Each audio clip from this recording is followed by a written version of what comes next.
que forma parte dentro de la época, ¿sí?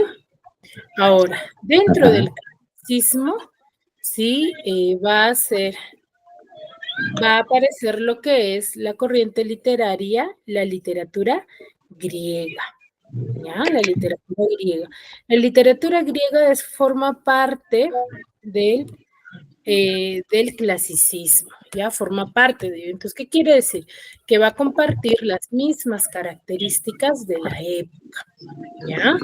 Ahora, una de las corrientes de los textos que van a aparecer dentro de esta época va a ser lo que es Homero, ¿no? Homero nos va a presentar textos de epopeya que son acciones heroicas de guerra dentro de la época, ¿sí? Entonces, Sí. exacto. Ello nos va a ir contando, porque bien es cierto, la literatura desde un inicio se va a ir manifestando, ¿sí? De forma narrativa.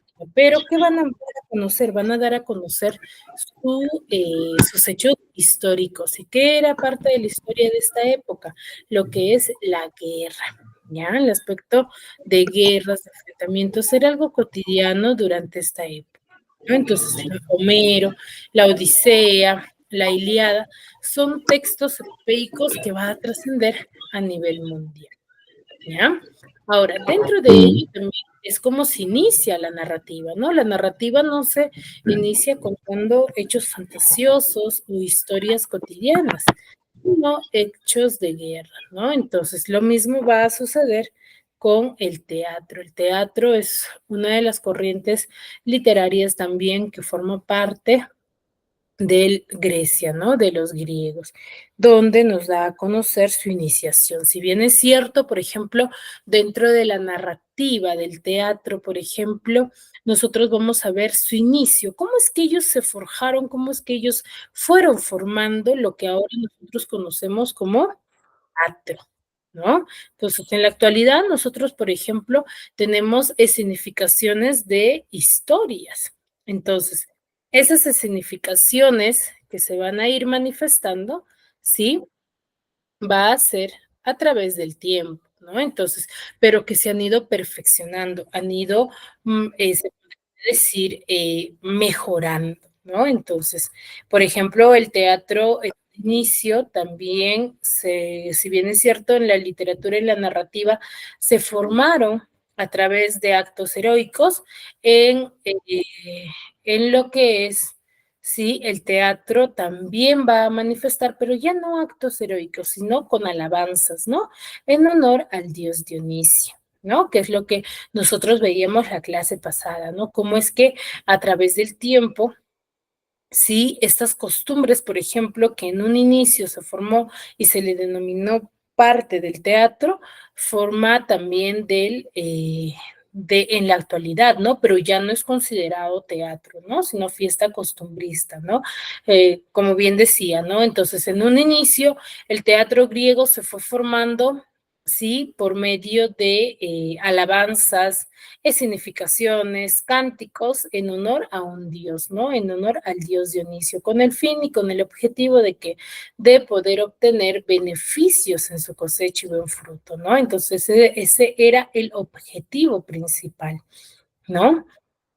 Ahora, después, ya debidos a muchos enfrentamientos y guerrillas que hubo dentro de esta época, sí se desarrolló de una forma particular ya, ¿no? Se fue dando a conocer las historias, las hazañas de los diversos héroes que ya se estaba dando, ¿no? Ya se daban representaciones. ¿Por qué? Porque en un inicio al actor no se le tomaba como importante, ¿no? No se le denominaba, no se le respetaba, mejor dicho, ¿no?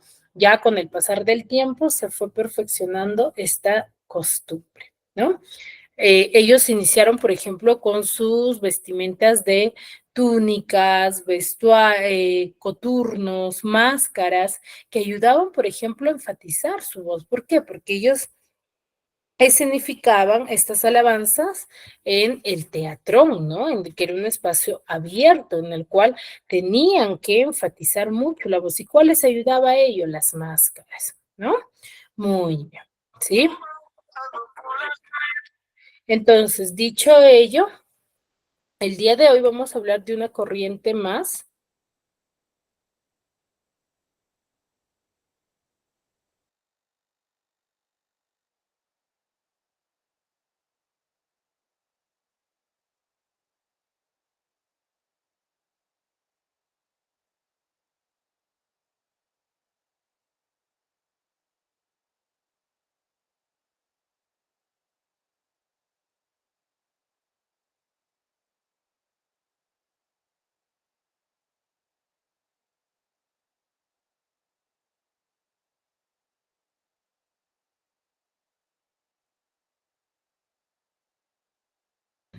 Sí, vamos a hablar sobre una corriente literaria denominada literatura medieval, ¿no?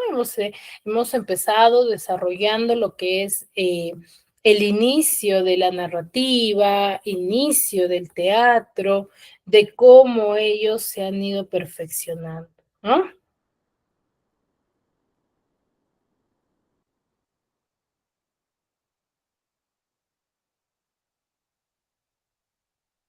¿Sí?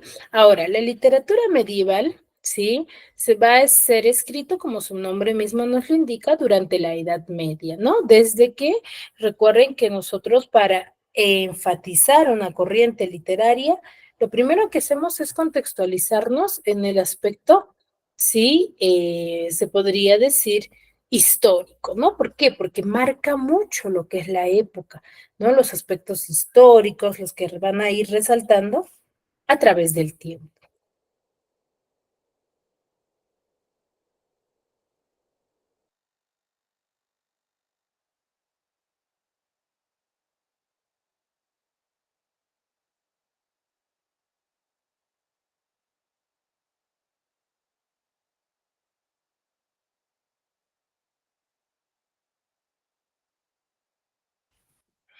¿Sí? Muy bien. Entonces, esta corriente literaria, sí, va a ser contextualizada durante la caída del Imperio Romano, ¿no? De Occidente hasta inicios del Renacimiento, que es otra de las corrientes literarias muy que van a ir después o luego de la literatura medieval.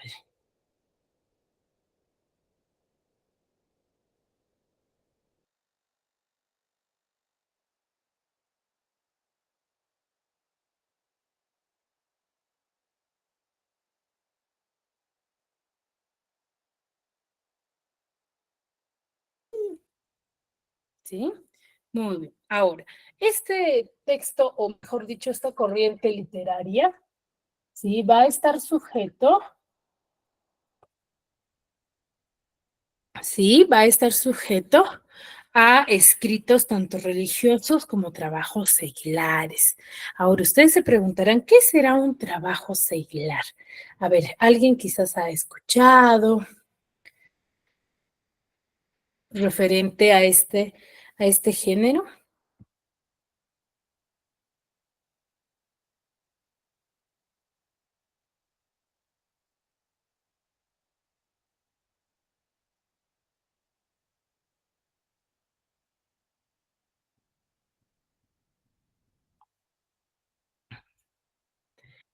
¿Nadie? A ver, cuando nos dice que va a estar compuesto por escritos religiosos y trabajos seglares, nos vamos a referir a hechos laicos. ¿Qué son hechos laicos? Son aquellos escritos de aquellas personas que no eran creyentes, ¿sí? A ellos a referir. Ahora, este sentimiento religioso va a estar muy arraigado a la guerra. ¿Por qué? Porque es una época de guerras, se podría decir, cotidianas, ¿no? Entonces son enfrentamientos continuos. Ahora este va a ser un hecho casi cotidiano, pues no es por ello que se le va a denominar de esa forma, ¿ya? ¿Sí? A ello se refiere. Entonces, la literatura medieval va a estar basada en escritos, sí, religiosos y trabajos similares, ¿no? Sí, a ello nos vamos a referir. Y hechos casi que, hechos de guerra, ¿no? Que son hechos casi cotidianos. A ver, Marta, levantaste la mano, ¿tienes alguna duda?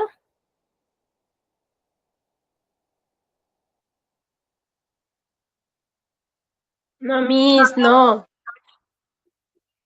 Ah, ya, como levantaste la mano,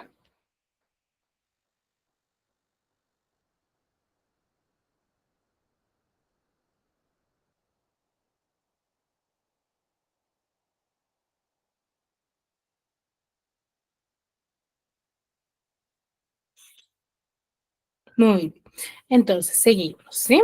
Entonces, recuerden que los escritos hasta el momento van a seguir siendo de guerra. ¿Por qué? Porque van a ser escritos, sí, o mejor dicho, vivencias cotidianas, ¿no? Entonces, las guerras para esta época era normal o algo natural, ¿no? Como por ejemplo para nosotros el hecho de que alguien escriba de corrupción no es nada llamativo, por ejemplo, ¿por qué?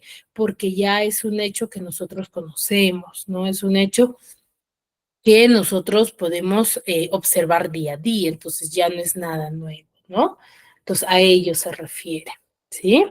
Ahora, la Edad Media, o mejor dicho, la literatura medieval, va a tener, sí, etapas, ¿no? Alta Edad Media, Baja Edad Media y Plena Edad Media, ¿sí? En la Alta Edad Media las obras se van a escribir en latín, ¿sí? Todos los textos medievales o escritos, ¿sí? En la Plena Edad Media va a surgir la poesía de amor cortés y la Baja Edad Media, donde es la época de decadencia, ¿no? Entonces, la Alta Edad Media se van a escribir obras mayormente en la lengua latina, ¿no? Y en la plena Edad Media va a surgir lo que es, ¿sí? La poesía, ¿no? De un amor cortés, de un amor formal, se podría decir, ¿no? Y ya en la Baja Edad Media va a ser escritos que no van a estar muy relacionados con la forma, ¿no? Con esta técnica, o mejor dicho, con esta costumbre. A ello se refiere. Ahora, ¿qué características tiene este género literario? ¿Cómo yo puedo reconocer que un texto pertenezca a la literatura medieval?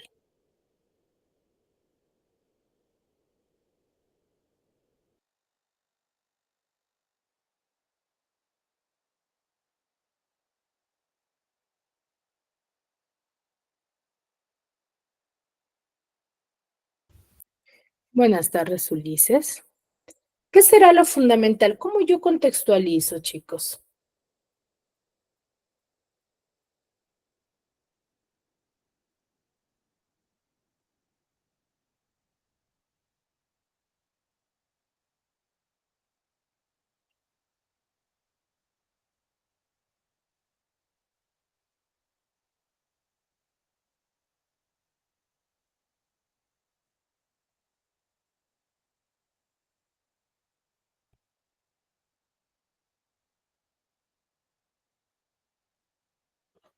¿Nadie? A ver, cuando yo tengo un texto literario que forma parte de esta época, ¿sí? Primero va a ser de carácter anónimo. A ver, ¿quién me dice? ¿Por qué creen que sea de carácter anónimo?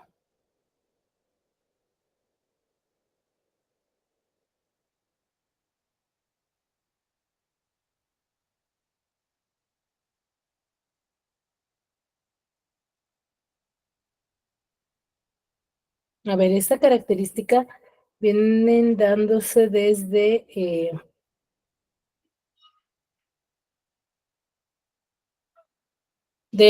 la literatura clásica.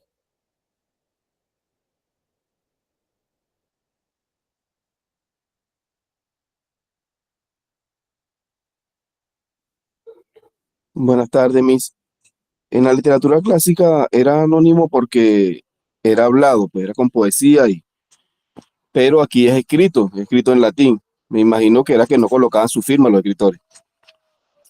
Claro, pero el anónimo, claro, no, lo anónimo no se refiere al hecho de si es hablado o escrito, sino a lo que mencionaste al final, que no tiene autoría, ¿no? Que no se conoce quién lo ha escrito, ¿no? Por eso es de carácter anónimo. Entonces, ¿por qué? ¿Recuerdan por qué predomina el carácter anónimo hasta ahora dentro de la literatura medieval?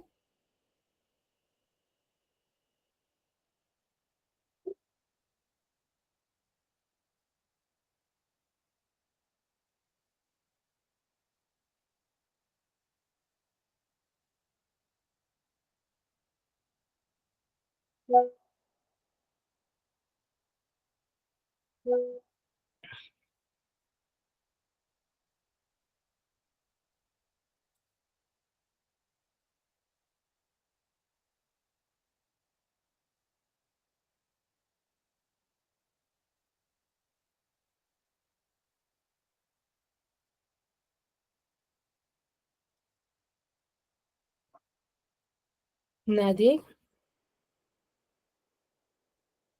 No creo que ¿No se recuerda?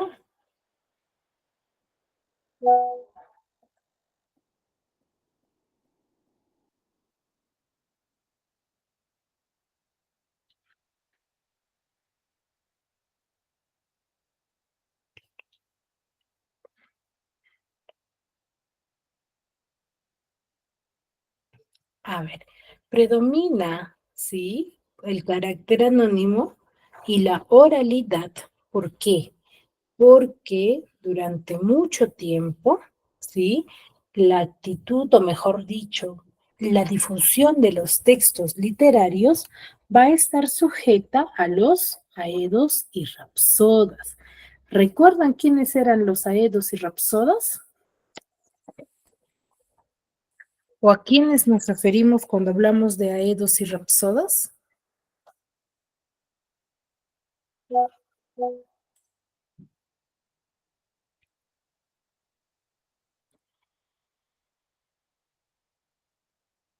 Nadie. A ver, Jason. Jason Niver. ¿Me escuchas?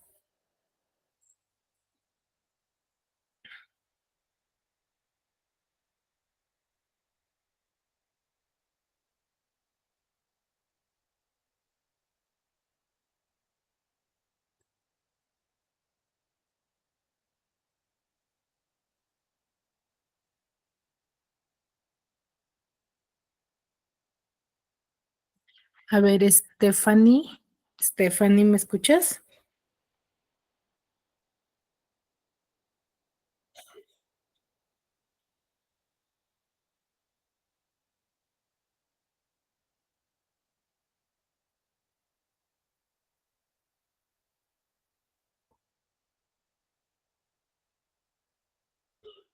Sofía.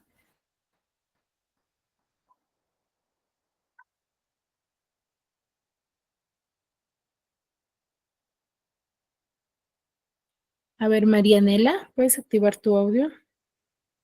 Miss, ¿puedo repetir la pregunta? Disculpe. La pregunta es, ¿recuerdan que dentro de la literatura clásica mencionábamos que predominaba el carácter anónimo y la oralidad porque estaba predominado por los aedos y rapsodas? Entonces, ¿quiénes eran los aedos y rapsodas? Miss, no eran los aedos y los rapsones, no eran los que decían los poemas cantando. Exacto. ¿Iban de?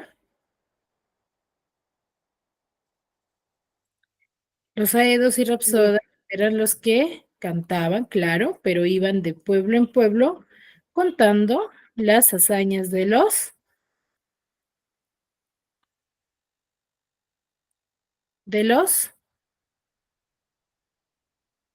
héroes, ¿ya? Por eso, como eran las personas quienes iban de pueblo en pueblo cantando las diversas hazañas de los héroes, no se conocía con exactitud quién había manifestado esta historia, ¿no? Entonces, por eso es que va a seguir predominando lo que es el carácter anónimo y la oralidad, ¿ya? Ahora, tiene el carácter culto. ¿Por qué?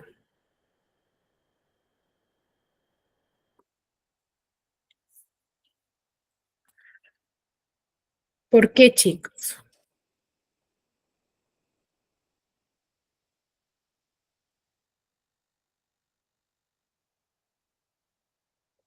¿Sí o no?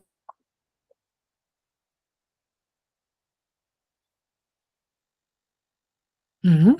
Va a predominar la literatura de carácter culto. ¿Por qué? Porque tenían el afán de seguir aprendiendo, de seguir mejorando, ¿ya?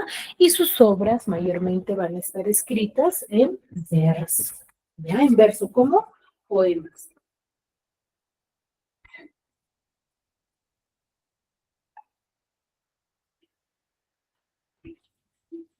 Como poemas, ¿no? Por el mismo hecho de que van a ser cánticos y presenta un amor cortés, ¿no? Durante esta época. Más que todo, por ello es su manifestación.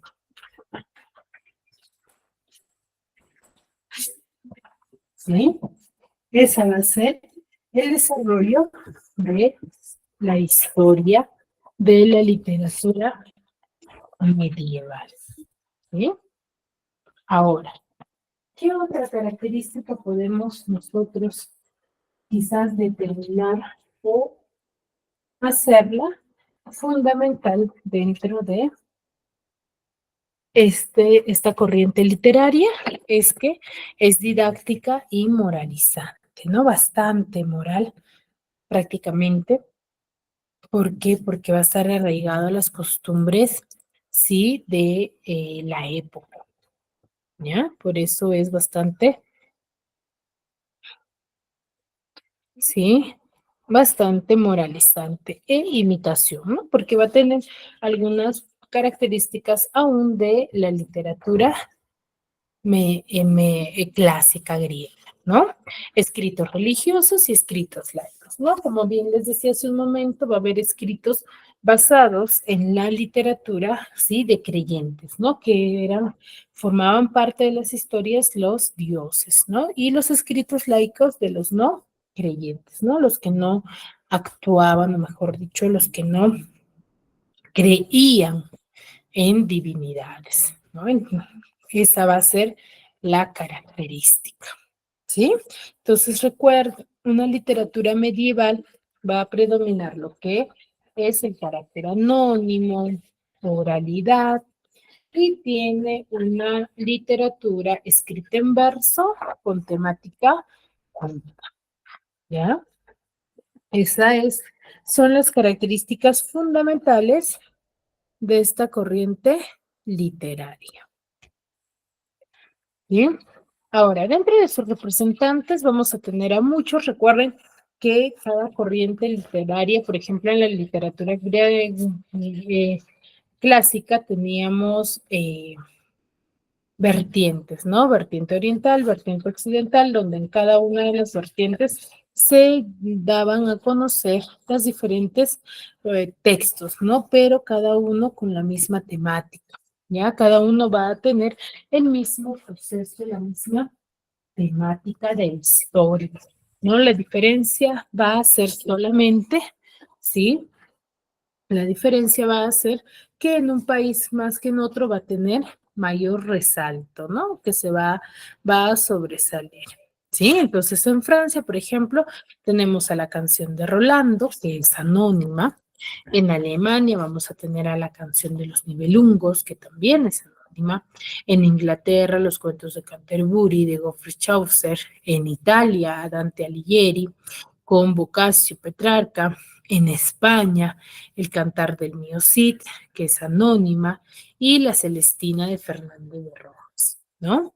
Entonces, Juan Manuel en prosa medieval de ficción con el Conde de Lucanor y Fernando de Rojas con la Celestina, ¿no? Considerado como el máximo dramaturgo español, ¿no? Una de las obras resaltantes de esta época va a ser el famoso Cantar del Mío Cid. ¿De qué trata el Cantar del Mío Cid? ¿Sí? El Cantar del Mío Cid, su objetivo y su principal necesidad, se podría decir, va a tratar el tema del humor, ¿no? Del honor, ¿no? Donde va a buscar, ¿sí? La revaloración de su honor. ¿Por qué? Porque va a estar decayendo o perdiendo por muchos sucesos, ¿no? Por ejemplo, ¿no? Va a tener un valor de gran importancia para la gente de la época. Entonces, tener honor o que los respete durante esta época va a ser fundamental, ¿no? Entonces, por eso es que es un tema Yarixa.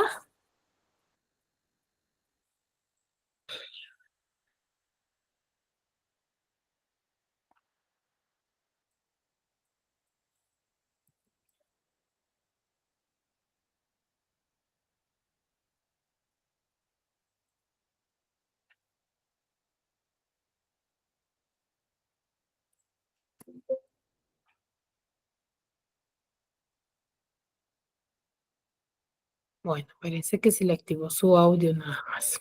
¿Ya? Entonces, el Cantar del Mío sí se va a enfocar, ¿sí? En defender el honor, ¿no? ¿Por qué? Porque era una actitud, una característica que formaba parte de esta época y para la sociedad de esta época era fundamental que la gente lo respetase, ¿no? Entonces, en base a diversos sucesos, el Cid Campeador, que se le conoce también con ese nombre, va a perder su honor en muchas oportunidades y esa necesidad de querer recuperar esa honra que había perdido va a hacer que el Cid determine o da a conocer diversas hazañas, ¿no? Que son acometidas por el héroe. Aquí el poema se va a iniciar con el destierro del Cid, ¿no? El cual va a ser el primer motivo de deshonra, ¿no? Él era un ser muy respetado y lo destierran. ¿Qué es desterrar? Es sacarlo de un lugar al cual él pertenece, ¿no? Tras una acusación de que de robo. Entonces, este deshonor va a suponer también el ser desposeído de todo lo que él poseía, ¿no? De todas sus riquezas y posesiones, ¿no? Que tenía él en Vivar y privado de la patria potestad de su familia. Entonces, como había sido desterrado, él ya no podía, ¿sí? Ya no podía, ¿sí? Dirigir o, mejor dicho, organizar a su familia, ¿no? Entonces el destino, sin embargo, va a ser imprevisible, ¿sí? Entonces, pero él va a conquistar Valencia gracias a su determinación, astucia y prudencia, ¿no? Donde el héroe va a conseguir el perdón real y una nueva heredad, donde el señorío sobre Valencia, ¿para qué? Para ratificar su nuevo estatus de señor de vasallos, ¿no? Donde se van a conciertar las bodas de sus hijas, ¿no? Con él consideraba personas muy respetadas, ¿sí? Que tenían muchas riquezas, ¿sí? Y de mayor prestigio, ¿no? Como son los famosos infantes de Carrión. Entonces, él había considerado que al unir a sus hijas con ellos, estaba ganando y era algo fructífero, ¿no? Pero, sin embargo, va a terminar o va a transformar este momento de felicidad en una nueva caída de la honra del Cid, debido al ultraje de los infantes, ¿no? A las hijas del Cid que van a ser vejadas y malheridas y abandonadas en el Robledal de Corpes, ¿no? Donde los infantes de Carrión las han maltratado y abusado de ellas, ¿no? Hecho en el cual supone que según el derecho medieval, el repudio del facto de estar por parte de los de Carrión, ¿no? Entonces, por ello también busca el Cid, ¿sí? Alegar, ¿qué cosa? La nulidad de su matrimonio, ¿no? Anularla por completo. ¿En qué? En un juicio donde va a presidir por el rey, en el que los infantes de Carrión van a quedar infamados públicamente y apartados de los privilegios que antes detentaban, ¿no? Como miembros del séquito real. Por el contrario, las hijas del Cid van a concertar matrimonios con reyes de España, llegando al máximo ascenso social, ¿no? Al máximo ascenso social que se va a ir determinando dentro de esta época, ¿sí? Ahora, dentro de esta corriente literaria vamos a encontrar lo que es la literatura italiana, ¿no? Al igual que dentro de la literatura clásica, recuerdan que nosotros hablábamos sobre la literatura griega, ¿no? Entonces, el mío sí va a ser antes de hablar de la literatura italiana, vamos a ver un pequeño video sobre el Hoy Cid. en Draw My Life, el Cid.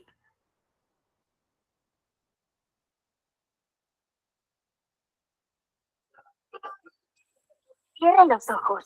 Deja que tu imaginación viaje a la España medieval, al siglo XII. El sol de la primavera ilumina la plaza, y los mercaderes y sus compradores, extranjeros y peregrinos, niños y niñas, la llenan de vida. De pronto, en el centro de la plaza, un juglar alza la voz y comienza a cantar las aventuras y desventuras de un héroe. Rodrigo Díaz de Vivar. Al acabar, los que han escuchado este relato van a su casa y lo cuentan a sus padres, hermanos o hijos. Poco a poco la historia de este hombre se vuelve legendaria y se va transmitiendo de generación en generación, hasta que llega un momento, alrededor del año 1207, que un copista llamado Perabat pasa al papel las hazañas del Cid para que lleguen a nuestros días. De hecho, su manuscrito es el primero que se conserva. Además, está en perfecto estado, tan solo le falta la primera hoja del principio y 2 del interior. Y hoy, como juglar, os voy a trasladar las hazañas de nuestro Rodrigo Díaz de Vivar. Si ya antes de empezar sabes que este resumen te está salvando la vida, suscríbete. Te pongo en contexto. En la corte de Castilla, en torno al año 1080, el Cid salió victorioso de una batalla en la que ganó 3 cosas. 1. El favor del rey Alfonso VI. 2. Su fama y el nombre de campeador. 3. La envidia y el odio de los cortesanos. ¿Y puede haber algo peor que el corazón de un noble corroído por la envidia? No respondas. El caso es que un grupito de cortesanos liderado por un tal García Ordóñez hablaron mal al rey del Cid. Aunque fuera mentira, Alfonso VI les creyó. Y muy enfadado por la supuesta traición de su caballero, le invitó a abandonar el reino antes de 9 días. Al Cid, que además de fiel era obediente, no le quedó otra que abandonar Vivar hacia Burgos. Pero no se fue solo. Sus amigos como Álvar Fáñez de Minaya y seguidores no dudaron en acompañarle en sus próximas batallas. Al ver Vivar a lo lejos, sus ojos se llenaron de lágrimas y pensó en sus enemigos. ¿Alguien con sed de venganza? El Cid y su ejército llegaron a Burgos, pero nadie les quería hospedar. Finalmente acamparon en un lugar cercano a la villa. Martínez Antolínez se saltó las normas del rey y les proporcionó víveres.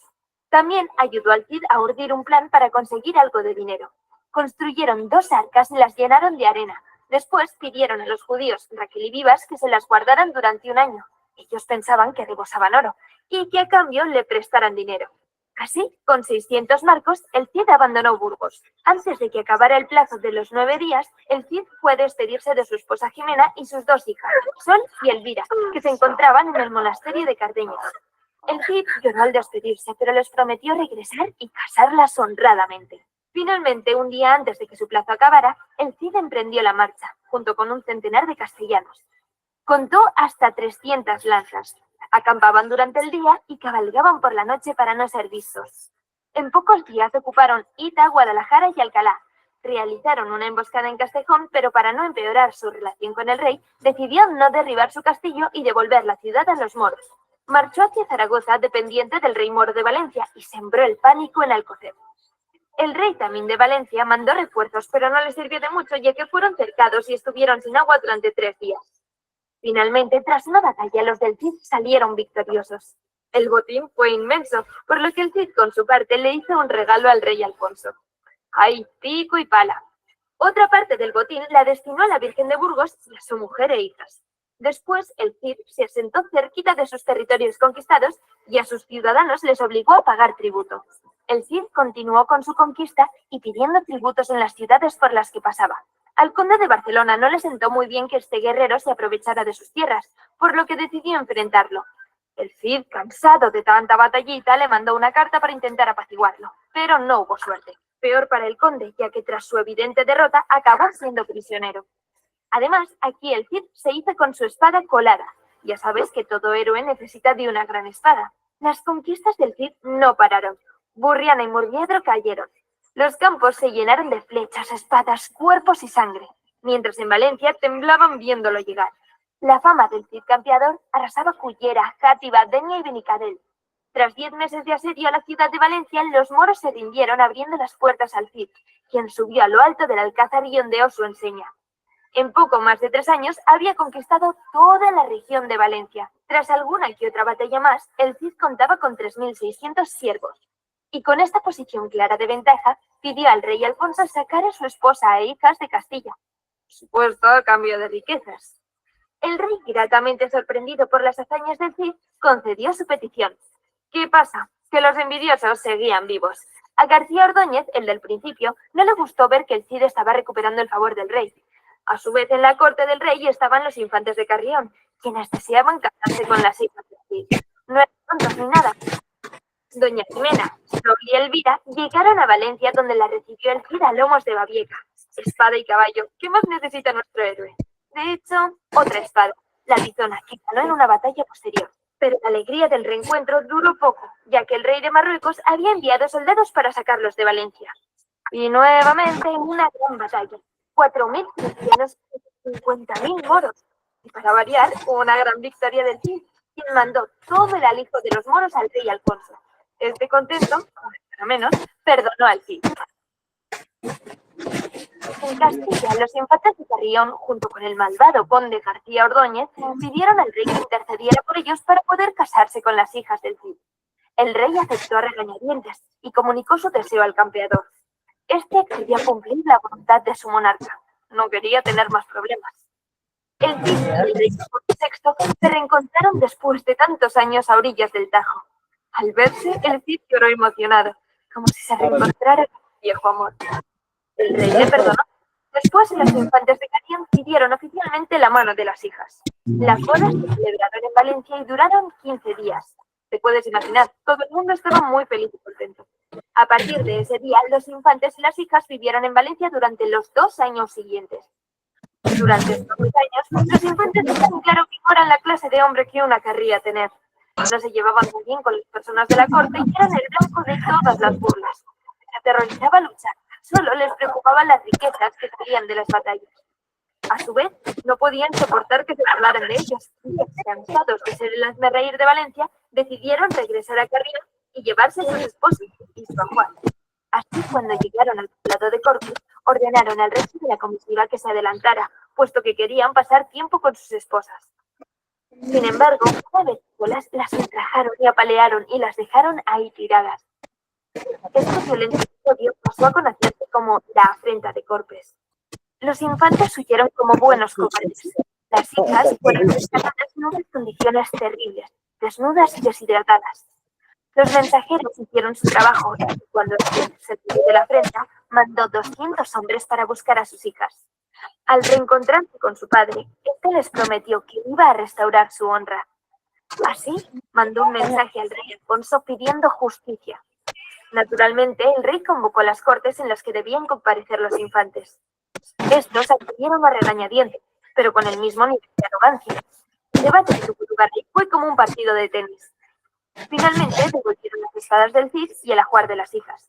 Y para restaurar el honor de las jóvenes, el rey acordó que se enfrentarían en una batalla. No hace falta que te diga quién ganó, ¿no? Al mismo tiempo, un infante de Navarra y otro de Aragón pidieron la mano de doña Elvira y doña Sol. El Cid aceptó gustoso. Finalmente, todos se reunieron en Valencia para celebrar la victoria sobre los de Carrión y las nuevas bodas. El poema termina honrando la figura del gran héroe, el Cid campeador. Así que resumamos para que quede todo claro. Este poema es un cantar de gesta, es decir, un poema que narra las hazañas épicas de un héroe. Se transmitió de forma oral hasta que fue copiado. Sus versos no se agrupaban en estrofas, sino en tiradas, separadas en hemistiquios. Importante. Como todo, una que otra distancia con el personaje histórico, pero esto lo dejamos para otra ocasión. ¿Conocías este gran poema de la literatura española? Ahora ya puedes hacerte listo con tus amigos. A ver, ¿quién tiene el audio prendido? Stephanie. A ver, chicos, hay que tratar de no activar el audio cuando no es necesario, ¿sí? Muy bien, chicos. Entonces, hay que tener en cuenta que diversos hechos históricos van a marcar lo que son las características de las demás literaturas. ¿Ya? Entonces, ese es un hecho fundamental dentro de estas historias, ¿no? Van a ir mejorando, se van a ir perfeccionando a través del tiempo, ¿no? Recuerden que los aspectos históricos van a significar y simbolizar mucho lo que es esta época, ¿sí? Muy bien, hasta aquí alguna duda, alguna consulta.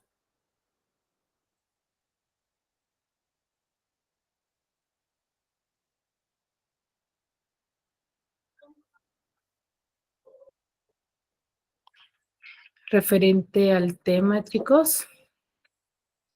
¿O todo claro hasta ahí?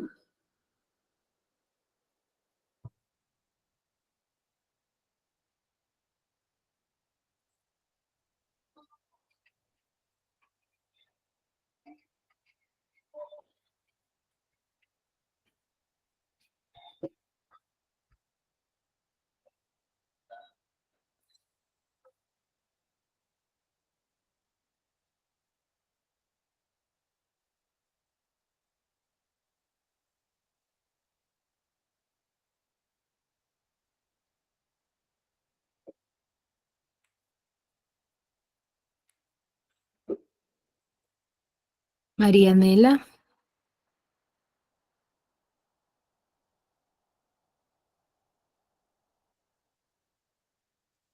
Dígame, Miss. Sí, sí, sí he escuchado todo. Sí. No hay ¿Alguna ninguna duda? consulta. ¿Ninguna No, consulta? Muy no, bien. Miss. Entonces, ¿me podrías mencionar qué es lo resaltante dentro de la literatura medieval? ¿Qué resalta? ¿Qué es lo más importante?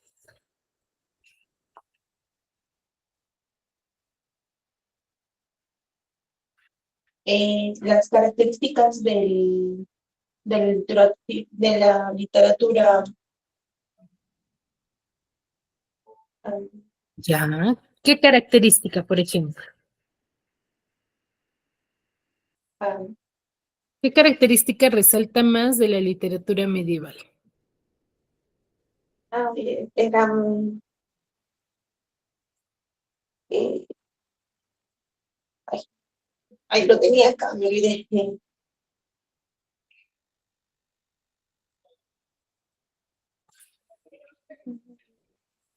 ¿Te olvidaste? Y Miss lo dijo primerita. Era una, Los escritos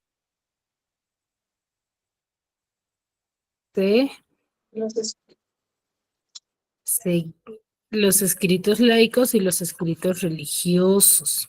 Ya, esa es sí. una característica fundamental dentro de la literatura medieval. ¿Ya?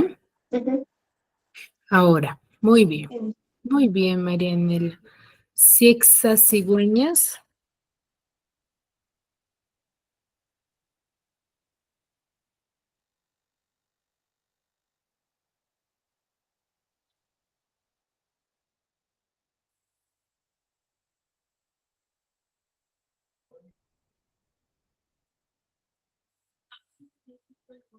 Alexa,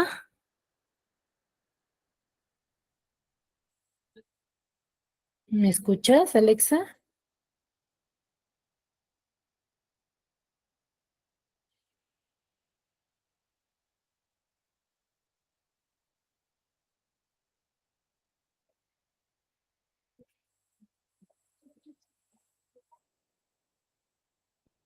Bueno, parece que no.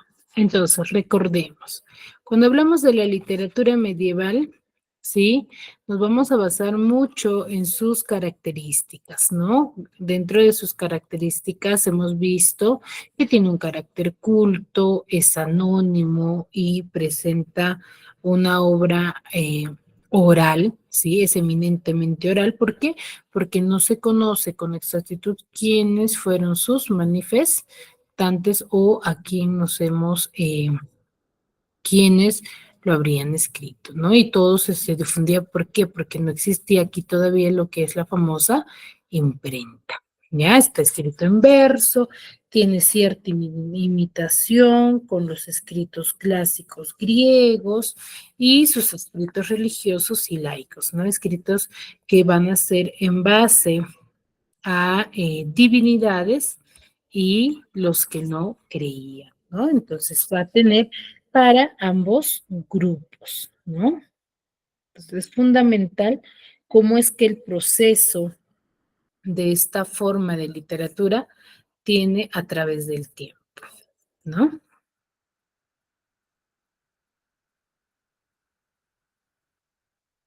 ¿Sí? Entonces es fundamental, ¿no? Tiene algunos rasgos todavía divinos referente a la literatura clásica. Recuerden que cada corriente literaria no es que se va a deslindar por completo de un género o de una corriente, sino que va a ir perfeccionándolo y va a ir mejorándolo a través del tiempo, ¿ya? Esa es la característica fundamental de esta época, ¿no? Lo perfecciona y lo mejora a través del tiempo, ¿sí?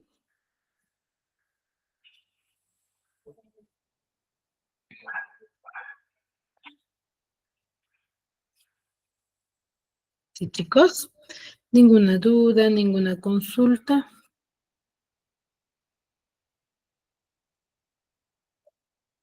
¿Todo claro ha quedado?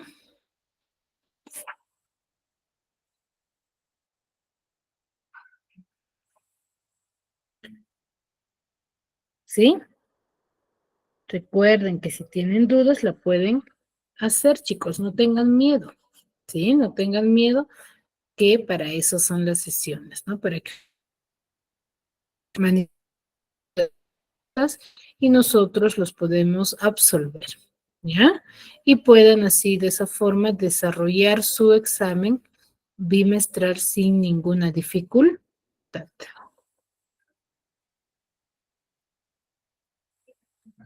¿Sí?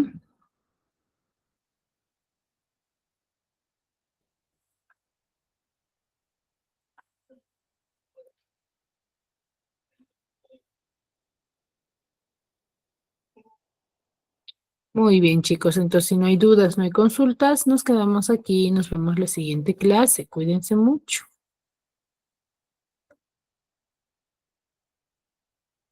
Gracias, mi feliz tarde. Gracias.